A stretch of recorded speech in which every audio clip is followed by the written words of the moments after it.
तो हेलो बच्चों, आज हम लोग क्लास 12th के फिजिक्स का मोस्ट इंपॉर्टेंट न्यूमेरिकल सॉल्व करेंगे जो आपके बोर्ड के एग्जाम में हर साल पूछे जाते हैं। और प्यारे बच्चों, इस टाइप के जितने भी क्वेश्चन होंगे उनको भी प्रैक्टिस कर लेना, क्योंकि यही क्वेश्चन हर बार रिपीट किए जाते हैं। ठीक है, तो प्यारे बच्चों, वीडियो शुरू करने से पहले यदि आप हमारे यूट्यूब चैनल पर पहली बार आए होंगे तो चैनल को सब्सक्राइब कर लीजिए। वीडियो पूरा देखिए बच्चों। वीडियो यदि आपको पसंद आती है तो वीडियो को लाइक करिए और साथ ही साथ चैनल को सब्सक्राइब करना न भूलिएगा। तो चलिए बच्चों, बिना किसी देरी के आज की वीडियो को हम लोग शुरू करते हैं। तो प्यारे बच्चों, यहाँ पर हम लोग पहला प्रश्न देखेंगे। इसमें कहा जा रहा है कि यदि L प्रेरकत्व, C धारिता तथा R प्रतिरोध हो तो सिद्ध कीजिए कि L/CR का मात्रक ओम होगा।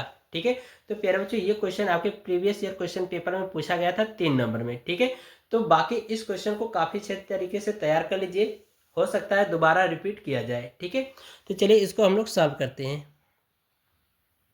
ठीक है, तो यहाँ पर लिखेंगे सॉल्व। तो प्यारे बच्चों, यहाँ पर देखो, हमें L/CR को हमें सिद्ध करना किसके बराबर, ओम के बराबर सिद्ध करना है। तो हम क्या करते हैं कि L का मात्रक लिख लेते हैं, C का मात्रक लिख लेते हैं, R का मात्रक लिख लेते हैं। जब मात्रक ये हमें पता हो जाएगा तो इसी में सभी के मान रख करके सॉल्व करेंगे तो ओम के बराबर ये सिद्ध हो जाएगा। ठीक है, तो यहाँ पर लिखेंगे L का मात्रक। ठीक है, तो L का जो मात्रक होता है प्यारे बच्चों, वो होता है वोल्ट बटा एम्पियर प्रति सेकेंड। एम्पियर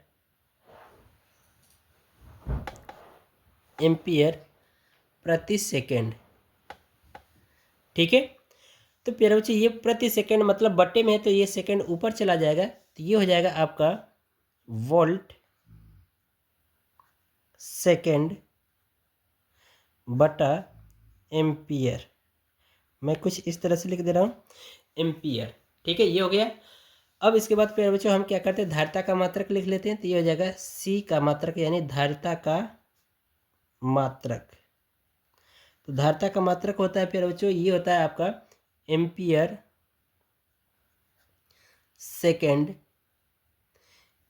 सेकेंड बटा वोल्ट।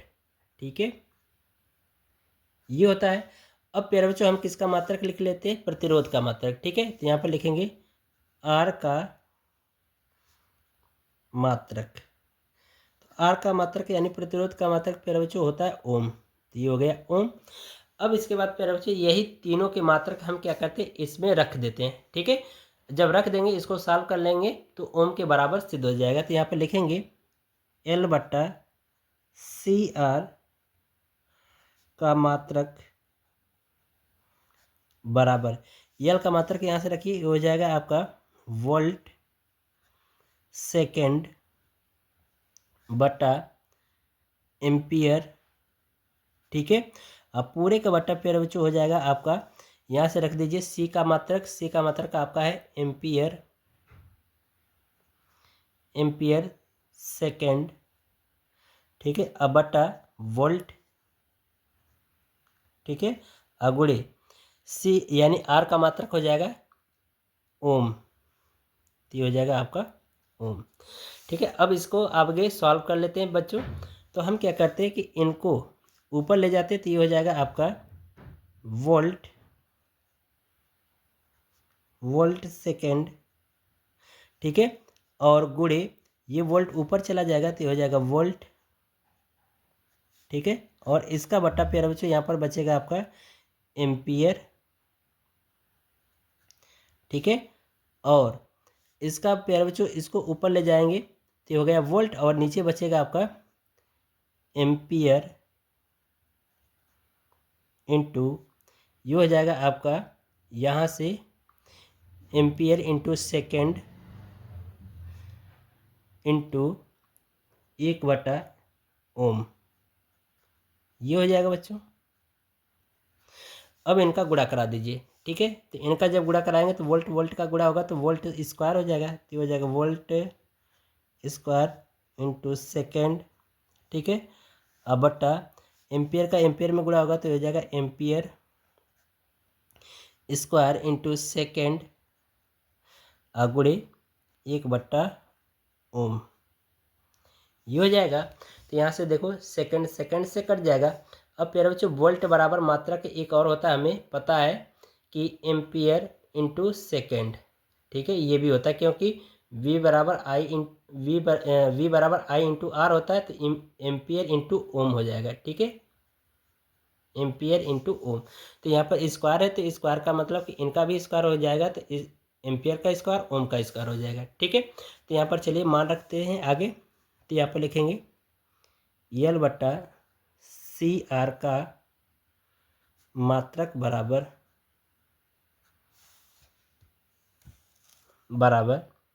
ये हो जाएगा आपका एम्पियर स्क्वायर गुणे ओम स्क्वायर। ठीक है, और पूरे का बट्टा यहाँ से हो जाएगा एम्पियर स्क्वायर गुणे 1/ओम। ठीक है, तो यहाँ से एम्पियर स्क्वायर से कट जाएगा, 1 ओम इससे कट जाएगा। ठीक है, तो बचेगा आपका L/CR का मात्रक बराबर 1 ओम बचा है, तो ये हो जाएगा ओम। यही हमारा आंसर होगा और इसे ही हमें प्रूव करना था। ठीक है, काफ़ी इंपॉर्टेंट क्वेश्चन था बच्चों, इसको तैयार कर लेना। ठीक है, चलिए अगला क्वेश्चन हम लोग देखते हैं। अगले क्वेश्चन में बच्चों देखिए कहा जा रहा है कि निम्नांकित परिपथ में प्रदर्शित अमीटर एवं वोल्टमीटर का पाठ्यांक क्या होगा, या ज्ञात कीजिए तथा परिपथ का शक्ति गुणांक ज्ञात कीजिए। ठीक है, तो चलिए इसको सॉल्व करते हैं। प्यारे बच्चों, इस टाइप के क्वेश्चन एलसीआर परिपथ से संबंधित क्वेश्चन आपके 100% पूछे जाते हैं, और भी इस टाइप के क्वेश्चन हैं उनको भी काफ़ी अच्छे तरीके से प्रैक्टिस कर लेना। ठीक है, बाकी जो क्वेश्चन होते हैं यही बार बार रिपीट किए जाते हैं, तो इसलिए मैं इसको करा दे रहा हूँ। बाकी इस टाइप के जितने भी क्वेश्चन उनको भी आप प्रैक्टिस कर लीजिए। ठीक है, तो चलिए इसको सॉल्व करते हैं। तो यहाँ पर लिखेंगे सॉल्व। अब बच्चों यहाँ पर लिखेंगे दिया है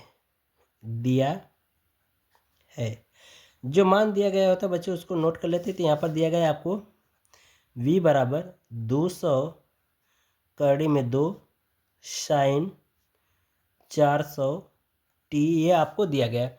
हम क्या करते हैं, वोल्टता का जो फार्मूला होता है उससे हम क्या करते हैं, इसकी तुलना कर देंगे। v0 साइन ओमेगा t से तुलना कर देते हैं, तो हमें पता हो जाएगा v0 का वैल्यू कितना हो जाएगा, 200 कड़ी में 2 वोल्ट। ठीक है, ये हो जाएगा। और इसके बाद ओमेगा का वैल्यू कितना हो जाएगा बच्चों, यहाँ से 400 हो जाएगा, 400 रेडियन। ठीक है, अब एक चीज़ देखो बच्चों, हमें यहाँ पर वोल्टमीटर और एमीटर का पाठ्यांक बताना है। तो वोल्टमीटर हमारा क्या करता है, विभव को मापता है, और एमीटर क्या होता है, धारा को। तो ये कितनी धारा माप रहा है, तो धारा मापने के लिए प्यारे बच्चों हमें धारा का मान ज्ञात करना होगा। तो धारा का मान ज्ञात करने के लिए फार्मूला होता है I बराबर V/R। R मतलब यहाँ पर प्रतिबाधा Z होगा। ठीक है, तो हम क्या करते हैं, सबसे पहले प्रतिबाधा का मान निकाल देते हैं। ठीक है, और प्रतिबाधा का जब मान ज्ञात हो जाएगा प्यारे बच्चों, तो हम क्या कर सकते हैं, धारा का मान ज्ञात कर सकते हैं। और जब धारा का मान ज्ञात हो जाएगा तो यहाँ से वोल्टमीटर भी ज्ञात करते हैं, क्योंकि वोल्टमीटर V बराबर क्या होता है, I इंटू R होता है। ठीक है, तो I का मान और R का मान रख करके इसको सॉल्व कर लेंगे। ठीक है, तो चलिए इसको सॉल्व करते हैं। तो यहाँ पर प्यारे बच्चों सबसे पहले देखो हमें क्या ज्ञात करना है, प्रतिबाधा। तो प्रतिबाधा के लिए प्यारे बच्चों फार्मूला होता है Z बराबर कड़ी में ये होता है आपका R का square plus XL minus XC पूरे का होल स्क्वायर। तो हमें क्या करना है कि XL और XC का मान ज्ञात करना है। ठीक है, तो XL और XC का मान ज्ञात कर लेंगे, और R का मान यहाँ से हमें पता है, तो हम Z का मान ज्ञात कर सकते हैं। ठीक है, तो चलिए सबसे पहले हम लोग XL का मान ज्ञात करते हैं। ठीक है, ठीक है, तो XL बराबर प्यारे बच्चों फार्मूला होता है ओमेगा L। ठीक है, तो इसी में मान रख देते हैं, तो ये हो जाएगा XL बराबर ओमेगा का मान कितना, 400, और L का मान यहाँ से देखो दिया गया है कितना, 0.1। तो यहाँ पर रख देंगे 0.1। तो अब इसी में आप क्या करिए, 0.1 का गुणा करा दीजिए, तो ये हो जाएगा XL बराबर ये हो जाएगा आपका 40 ओम। ठीक है, ये मान पता चल गया किसका, XL का। अब हमें किसका चाहिए, XC का। ठीक है, तो XC बराबर पे बच्चों हमें पता है 1/ओमेगा C होता है। ठीक है, तो इसी में मान रख दीजिए 1/ओमेगा C से, तो हो जाएगा XC बराबर 1/ओमेगा का मान 400, और C का मान यहाँ से देखिए दिया गया आपको 62.5 माइक्रोफैरड, तो इसको फैरड में चेंज करके रखेंगे तो हो जाएगा 62.5 माइक्रोफैरड है, तो फैरड में चेंज कर लेंगे 10⁻⁻6 फैरड हो जाएगा। ठीक है, तो बच्चों इसको जब हम लोग सॉल्व कर देंगे तो इसका भी मान कितना आ जाएगा 40 ओम। ठीक है, तो इसका भी मान कितना होगा 40 ओम होगा। अब इसके बाद प्यारे बच्चों हमें क्या करना है, अब प्रतिबाधा निकाल लेते हैं। ठीक है, तो यहाँ पर लिखेंगे परिपथ की प्रतिबाधा। ठीक है, यहाँ पर आगे देखिए स्पेस कम है तो यहाँ पर लिखेंगे परिपथ की प्रतिबाधा। जेड बराबर फार्मूला होता है प्यारे बच्चों, ये हो जाएगा आपका करड़ी में आर का square plus X L minus X C पूरे का होल स्क्वायर। ठीक है, अब इसी में मान रख दो। ठीक है, तो ये हो जाएगा आपका जेड बराबर करड़ी में आर का मान यहाँ से हो जाएगा आपका 20 का स्क्वायर अब प्लस ये हो जाएगा एक्सएल का मान यहाँ से 40 और एक्ससी का मान भी 40 पूरे का होल स्क्वायर। ठीक है, तो ये हो जाएगा 0 और यहाँ से प्रतिबाधा का जो मान आएगा फिर बच्चों वो कितना आएगा 20 निकल के आ जाएगा, तो ये हो जाएगा जेड बराबर 20 ओम। तो ये हमें पता चल गया प्रतिबाधा का। ठीक है, प्रतिबाधा यानी जेड का मान पता हो गया। तो अब हम लोग यहाँ पर क्या करेंगे, अमीटर का पाठ्यांक ज्ञात कर लेते हैं। ठीक है, तो यहाँ पर लिखेंगे अतः अमीटर का पाठ्यांक बराबर क्या हो जाएगा, आई बराबर हो जाएगा V0 अपान यहाँ से हो जाएगा जेड। ठीक है, तो V0 की वैल्यू रख दो, तो ये हो जाएगा V0 की वैल्यू देखो यहाँ पर हमें पता है यहाँ पर, तो हो जाएगा आपका 200 करड़ी में 2 अब बट्टा जेड का मान कितना हो जाएगा 20। ठीक है, तो इसको काट देंगे तो 10 बार चला जाएगा, तो हो जाएगा आई बराबर कितना 10 करड़ी में 2 एम्पियर। ये हमारा एक आंसर हो जाएगा। ठीक है, अब इसके बाद प्यारे बच्चों हमें मान पूछा गया है यहाँ पर। अब बच्चों हमें निकालना वोल्ट मीटर का पाठ्यांक, तो यहाँ पर लिखेंगे वोल्ट मीटर का पाठ्यांक। तो वोल्ट मीटर का पाठ्यांक यानी V का मान ज्ञात करना है, तो प्यारे बच्चों फार्मूला होता है I इंटू आर होता है। आर का मतलब कि यहाँ पर देखो ये जो वोल्ट मीटर जो लगा है यहाँ पर ये संधारित्र और प्रेरकत्व के बीच में लगा है, तो ये हो जाएगा आपका यहाँ पर प्रतिरोध क्या हो जाएगा एक्सएल माइनस एक्स सी के बराबर हो जाएगा। ठीक है, तो यहाँ से आई का मान प्यारे बच्चों हो जाएगा 10 करड़ी में 2। ठीक है, और ये एक्सएल माइनस एक्स सी, तो एक्सएल का मान कितना और एक्स सी का मान कितना हमें पता है 40 माइनस 40। ठीक है, तो गुणा करा दीजिए तो ये हो जाएगा 0, ये आ जाएगा आंसर। ठीक है, यानी कि जो वोल्ट मीटर का जो पाठ्यांक होगा वो कितना होगा 0 होगा, और धारा का यानी एमीटर का जो पाठ्यांक होगा वो कितना होगा यहाँ पर 10 करड़ी में 2 एम्पियर होगा। ठीक है, अब इसके बाद प्यारे बच्चों लास्ट क्वेश्चन इसमें पूछा गया है शक्ति गुणांक भी बताइए। ठीक है, तो शक्ति गुणांक के लिए फार्मूला आता है प्यारे बच्चों यहाँ पर तीसरा में cos फाइव, शक्ति गुणांक को cos फाइव से दर्शाया जाता है, तो cos फाइव बराबर होता है आपका R अपान जेड। तो R का मान यहाँ से चित्र में देखो दिया गया है 20 और जेड का मान 20। ठीक है, तो इसका भाग कर देंगे तो cos फाइव बराबर कितना आ जाएगा 1। ठीक है, ये हमारा आंसर हो जाएगा। ठीक है, ये महत्वपूर्ण क्वेश्चन था, इस तरह के क्वेश्चन को तैयार कर लेना। ठीक है, चलिए अगला क्वेश्चन देखते हैं हम लोग।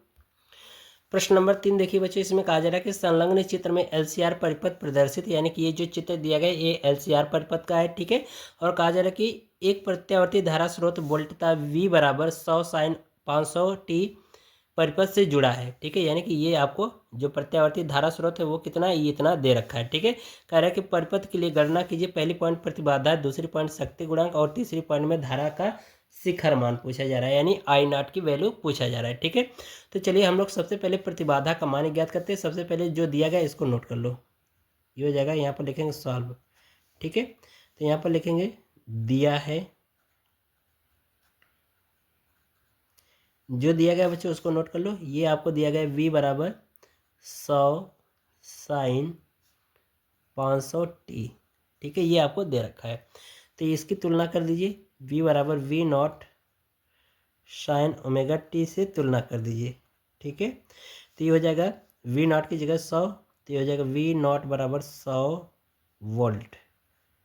ठीक है, और ओमेगा बराबर यहाँ पर कितना आ जाएगा 500 रेडियन।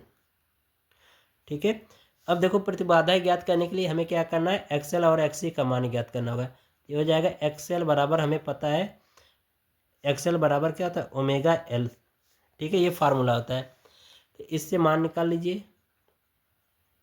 यहाँ पर मान रखिए एक्सएल बराबर ओमेगा का मान हो जाएगा 500 और एल का मान यहाँ से आप चित्र में देखिए दिया गया है 0.16 हेनरी, तो यहाँ पर रख दीजिए 0.16 हेनरी। ठीक है, इसका गुणा करा दीजिए बच्चों, तो इसका जब गुणा करा देंगे तो ये हमारा मान आ जाएगा यहाँ से फाइनली 80। ठीक है, ये हो जाएगा 16 25 80 हो जाएगा, क्योंकि गुणा कराएंगे देखो 16 25 80, दो स्थान पे 0 लगा देंगे। ठीक है, तो ये हमारा मिल जाएगा आपका 80। ठीक है, तो यहाँ पर लिख देंगे एक्सएल बराबर कितना 80 ओम। ठीक है, ये हमारा एक्सएल का मान पता चल गया। अब इसके बाद ओमेगा एल क्या नाम एक्ससी का मान ज्ञात कर लेते हैं, तो ये हो जाएगा, हमें पता है फार्मूला कि एक्ससी बराबर 1/ओमेगा सी होता है। ठीक है, तो ये हो जाएगा एक्ससी बराबर 1/ओमेगा का मान 500। ठीक है, और सी का मान यहाँ पर प्रश्न में देखो दे रखा है कितना 40 माइक्रोफैरड, तो इसको फैरड में चेंज करके रख देंगे, तो ये हो जाएगा आपका 40 × 10⁻⁻6। ये हमने माइक्रोफैरड को फैरड में चेंज कर दिया, इसको ऊपर भेज देंगे बच्चों, तो ये हो जाएगा आपका 10⁻6 बट्टा ये हो जाएगा आपका 500 × 40। ठीक है, तो इसको सॉल्व कर देंगे बच्चों, तो ये आ जाएगा हमारा सी का यानी एक्स सी का मान 500। ठीक है, इसको आप चेक कर लेना, एक्स सी बराबर आ जाएगा आपका 500 ओम। तो यहाँ से देखो हमें एक्स सी का मान पता चल गया।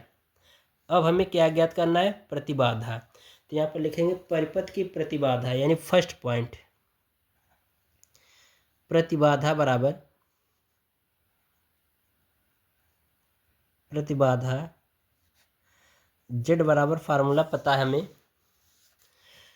करड़ी में आर का स्क्वायर प्लस कोष्टक में एक्सएल माइनस एक्स सी पूरे का होल स्क्वायर, ये फार्मूला, इससे मान निकालेंगे।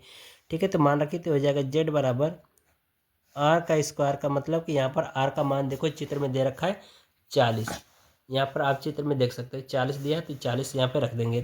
ठीक है, तो हो जाएगा आपका 40 का स्क्वायर अब प्लस ये हो जाएगा एक्सएल, एक्सएल का मान यहाँ पर हमें पता है 80, 80 हो जाएगा माइनस एक्सी का मान पता है हमें यहाँ से 500। ठीक है, 500 का स्क्वायर हो जाएगा।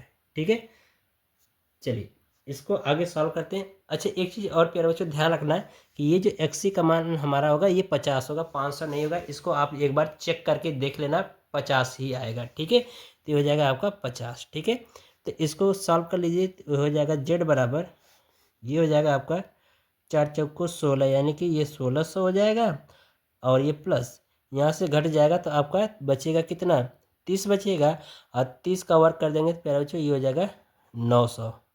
ठीक है, तो ये जुड़ जाएगा तो आपका कितना हो जाएगा कड़ी में 2500। ठीक है, और 2500 का जो वर्गमूल आएगा वो कितना होगा 50 ओम। तो ये हमें देखो प्रतिबाधा का मान ज्ञात हो गया, एक ये पहले पॉइंट का आंसर आ गया। ठीक है, दूसरी पॉइंट में पूछा गया प्यारे बच्चों आपका शक्ति गुणांक यानी cos फाई, तो यहाँ पर निकालेंगे दूसरी पॉइंट शक्ति गुणांक, यहाँ पर लिखेंगे शक्ति गुणांक cos फाई बराबर फार्मूला होता है हमारा R/Z।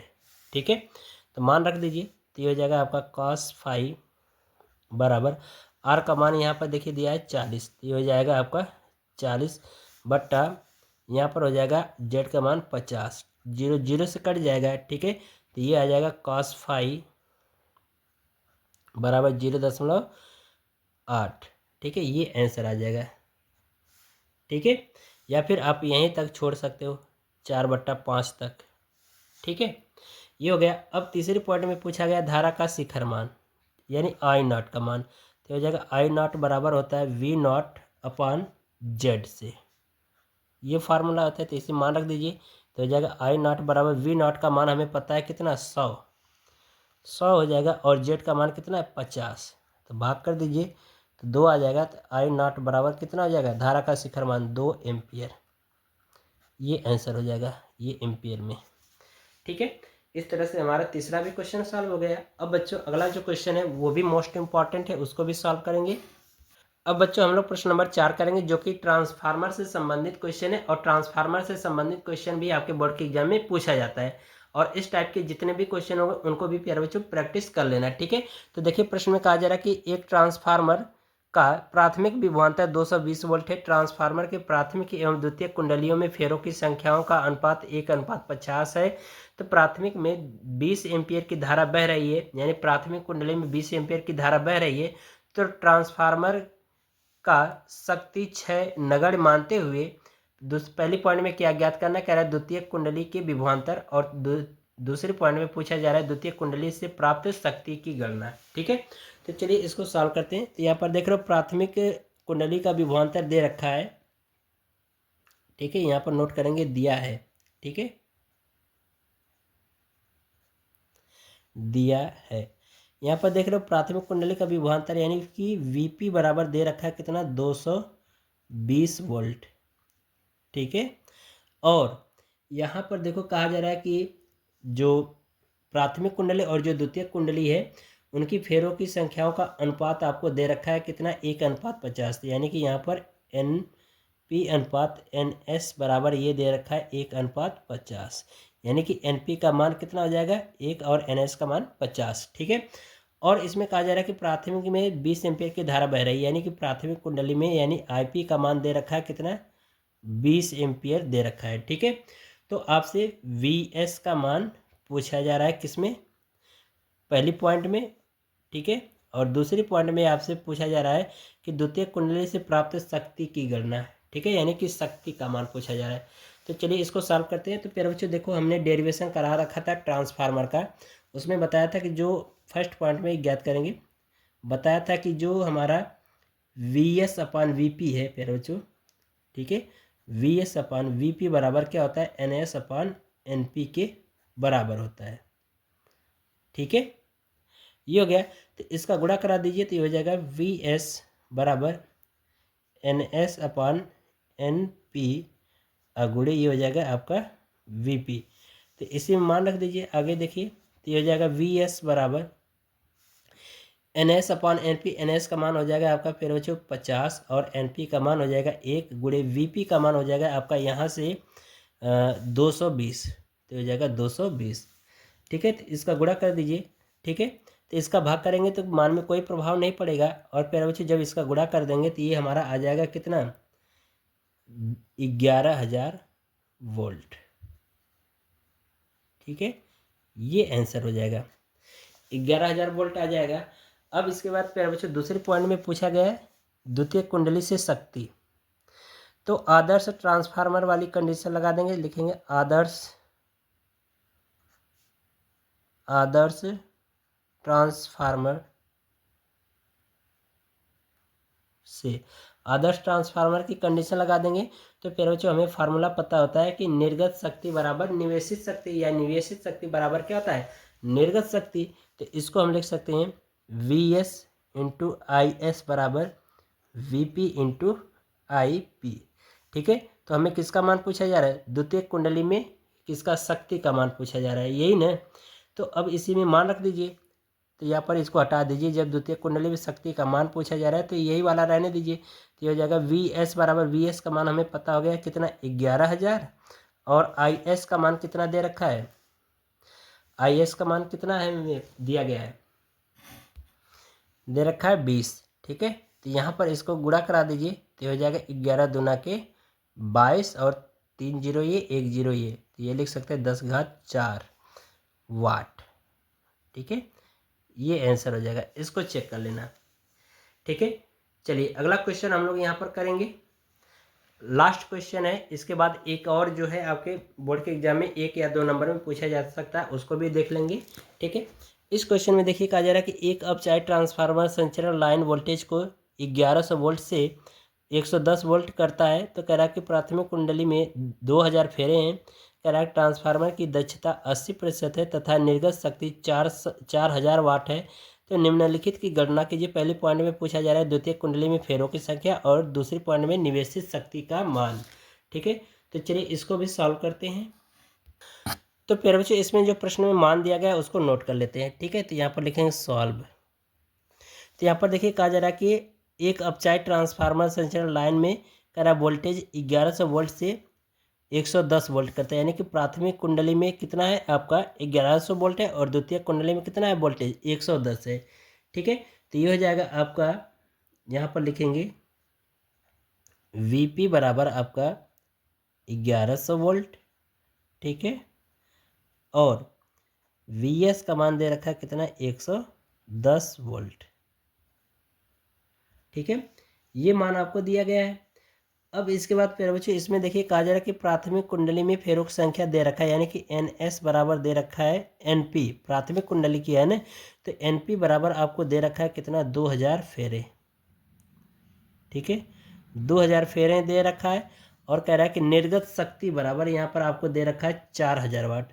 यहाँ पर लिखेंगे निर्गत शक्ति बराबर 4000 वाट। ठीक है, ये दे रखा है।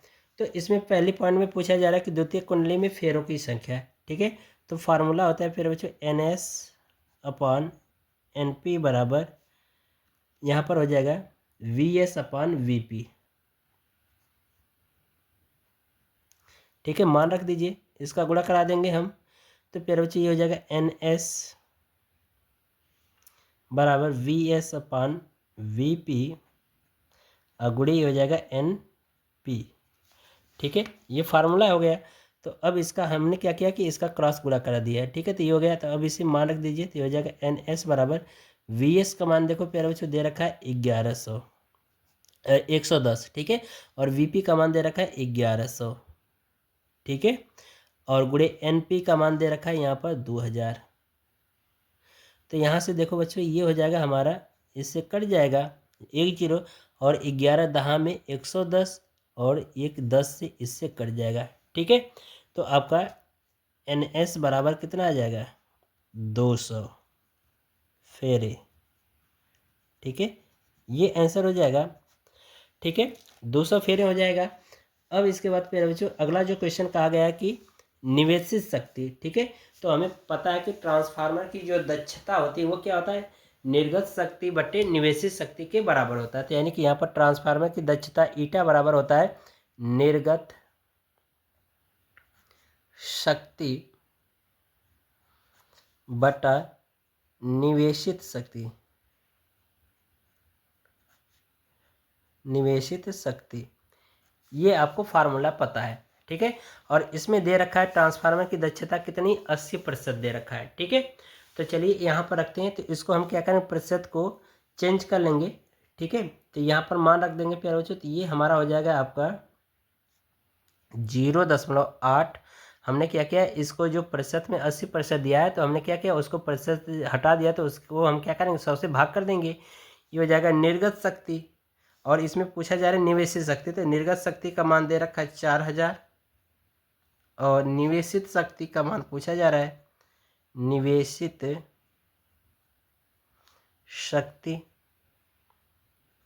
ठीक है, इनका क्रॉस गुणा करा देंगे और 0.8 का भाग करा देंगे बच्चों। तो ये आपका आ जाएगा निवेशित शक्ति बराबर निवेशित शक्ति बराबर हो जाएगा बच्चों, ये हो जाएगा 4000 अब बट्टा 0.8। तो दशमलव हटाने के लिए अंश और हर में 10 से गुणा और 10 से भाग कर देंगे। तो ये हो जाएगा आपका 4000 गुणे 10 बट्टा 8। तो 8 पच्चे 40 यानी कि 500 और गुणे 10 तो यानी कि 5000 वाट, ये आंसर हो जाएगा। ठीक है, बढ़िया क्वेश्चन है, इसको काफ़ी अच्छे तरीके से तैयार कर लेना। चलिए लास्ट क्वेश्चन है, छोटा सा है, उसको भी देख लेते हैं, इंपॉर्टेंट है। ठीक है, छठवें क्वेश्चन में देखिए प्यारे बच्चों, ये कई बार क्वेश्चन पूछा गया है आपके बोर्ड के एग्जाम में, इसलिए मैं इसको बता दे रहा हूँ। ठीक है, इसमें देखिए कहा जा रहा है कि संलग्न परिपथ में प्रदर्शित, ठीक है, प्रदर्शित अमीटर A1 तथा A2 से मापी गई वैद्युत धाराएं क्या है यदि प्रतिरोध नगण्य है तथा पीएन संधि डायोड आदर्श हो। ठीक है, यानी कि इसमें पूछा जा रहा है कि A1 और A2 से, जो अमीटर A1 और A2 हैं, इनके द्वारा धारा को कितना मापा गया है या धारा की माप क्या है, इसको बताना है। और जो पीएन संधि डायोड का जो प्रतिरोध है उसको हमें क्या करना है, नगण्य मान लेना है। ठीक है, तो इसमें कॉन्सेप्ट देखो बच्चों, इसको सॉल्व करेंगे बहुत ही ईजी तरीके से हो जाएगा। ठीक है, यहाँ पर देखो, ये जो माइनस सिरा है ये डायोड का ये प्लस सिरा होता है, और ये माइनस सिरा, ये जो होता है प्लस सिरा होता है, ये माइनस सिरा होता है। ठीक है, तो देख रहे हो कि ये जो बैटरी का जो ऋण सिरा है डायोड के प्लस सिरे से, और जो बैटरी का जो डायोड का ऋण सिरा है वो बैटरी के धन सिरे से जुड़ा है। तो इस कंडीशन में ये हमारा क्या होता है, रिवर्स बायस में हो जाएगा, रिवर्स बायस में हो जाएगा। और इसमें क्या होती है, धारा प्रवाहित नहीं होगी, तो इसमें मापक यानी कि A1 कितना होगा, A1 कितना मापेगा, 0 मापेगा। ठीक है, बाकी यहाँ पर देखो जो डायोड है, ठीक है, यहाँ पर एक आपका डायोड और लगा होता है। या फिर एक एक चीज़ और ध्यान रखना प्यारे बच्चों, कि यहाँ पर अब पूछा जा रहा है कि इसमें धारा कितनी होगी, तो धारा I बराबर यानी A2 कितना धारा को मापेगा, तो ये हो जाएगा I बराबर V/R से। तो V का मान कितना हो जाएगा, 2, और R का मान कितना हो जाएगा, 5। ठीक है, तो भाग कर देंगे तो I बराबर हो जाएगा फिर 0.4 एम्पियर, ये आंसर हो जाएगा। ठीक है, बढ़िया क्वेश्चन था, 1 नंबर में पूछा जाता है। ठीक है, तो इस तरह से फिर जो महत्वपूर्ण प्रश्न है उसको मैंने सॉल्व करा दिया। बाकी जो इस टाइप के क्वेश्चन उनको काफ़ी अच्छे तरीके से तैयार कर लीजिएगा। मिलते हैं आपसे अगली वीडियो में, तब तक के लिए गुड बाय, थैंक यू, जय हिंद।